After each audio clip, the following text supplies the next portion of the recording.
Kings 7. It took Solomon 13 years, however, to complete the construction of his palace.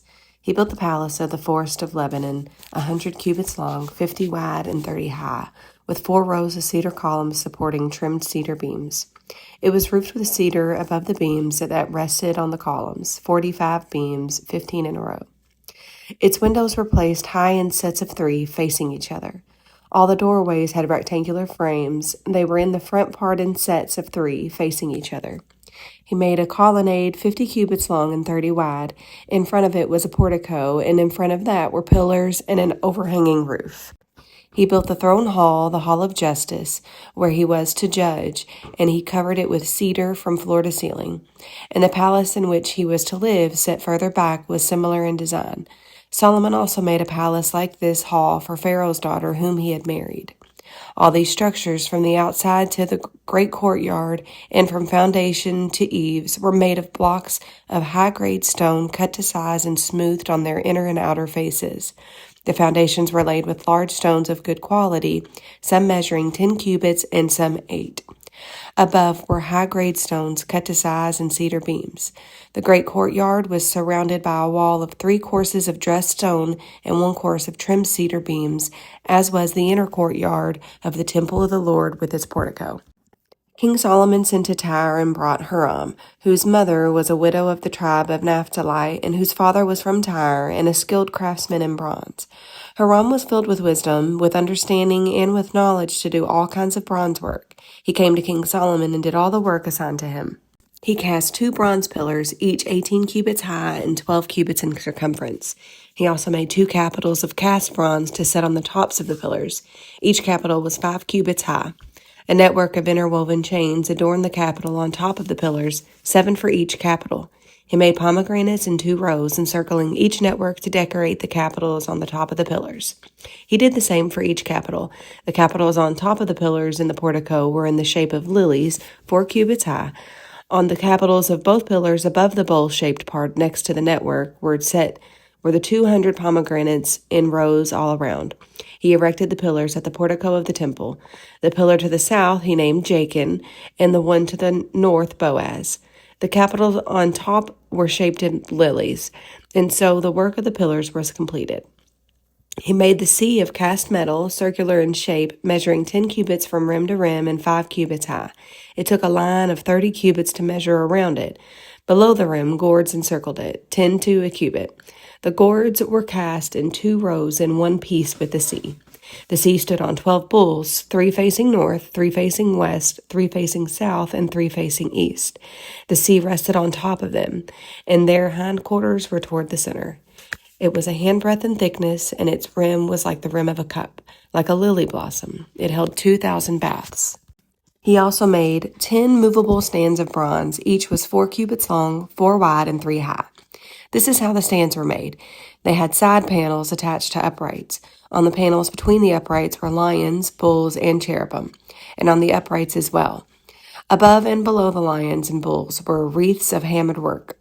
Each stand had 4 bronze wheels with bronze axles, and each had a basin resting on 4 supports, cast with wreaths on each side. On the inside of the stand, there was an opening that had a circular frame 1 cubit deep. This opening was round, and with its base work it measured 1.5 cubits. Around its opening there was engraving. The panels of the stands were square, not round. The 4 wheels were under the panels, and the axles of the wheels were attached to the stand. The diameter of each wheel was 1.5 cubits. The wheels were made like chariot wheels. The axles, rims, spokes, and hubs were all of cast metal. Each stand had 4 handles, 1 on each corner, projecting from the stand. At the top of the stand there was a circular band 0.5 cubit deep. The supports and panels were attached to the top of the stand. He engraved cherubim, lions, and palm trees on the surfaces of the supports and on the panels in every available space, with reefs all around. This is the way he made the 10 stands. They were all cast in the same molds and were identical in size and shape. He then made 10 bronze basins, each holding 40 baths and measuring 4 cubits across, 1 basin to go on each of the 10 stands. He placed 5 of the stands on the south side of the temple and 5 on the north. He placed the sea on the south side at the sunset corner of the temple. He also made the pots and shovels and sprinkling bowls. So Hiram finished all the work he had undertaken for King Solomon in the temple of the Lord. The 2 pillars, the 2 bowl-shaped capitals on top of the pillars, the 2 sets of network decorating the 2 bowl-shaped capitals on top of the pillars, the 400 pomegranates for the 2 sets of network, 2 rows of pomegranates for each network decorating the bowl-shaped capitals on top of the pillars, the 10 stands with their 10 basins, the sea and the 12 bowls under it, the pots, shovels, and sprinkling bowls. All these objects that Hiram made for King Solomon for the temple of the Lord were of burnished bronze. The king had them cast in clay molds in the plain of the Jordan between Succoth and Zarethan. Solomon left all these things unweighted because they were so many. The weight of the bronze was not determined. Solomon also made all the furnishings that were in the Lord's temple: the golden altar, the golden table on which the bread of the presence, the lampstands of pure gold, 5 on the right and 5 on the left in front of the inner sanctuary, the gold floral work and lamps and tongs, the pure gold basins, wick trimmers, sprinkling bowls, dishes, and censers, and the gold sockets for the doors of the innermost room, the most holy place, and also for the doors of the main hall of the temple. When all the work King Solomon had done for the temple of the Lord was finished, he brought in the things his father David had dedicated, the silver and gold and the furnishings, and he placed them in the treasuries of the Lord's temple. 2 Chronicles 4. He made a bronze altar 20 cubits long, 20 cubits wide, and 10 cubits high. He made the sea of cast metal, circular in shape, measuring 10 cubits from rim to rim and 5 cubits high. It took a line of 30 cubits to measure around it. Below the rim, figures of bulls encircled it, 10 to a cubit. The bulls were cast in 2 rows in one piece with the sea. The sea stood on 12 bulls, 3 facing north, 3 facing west, 3 facing south, and 3 facing east. The sea rested on top of them, and their hindquarters were toward the center. It was a handbreadth in thickness, and its rim was like the rim of a cup, like a lily blossom. It held 3,000 baths. He then made 10 basins for washing and placing 5 on the south and 5 on the north. In them these things to be used for the burnt offerings were rinsed, but the sea was to be used by the priests for washing.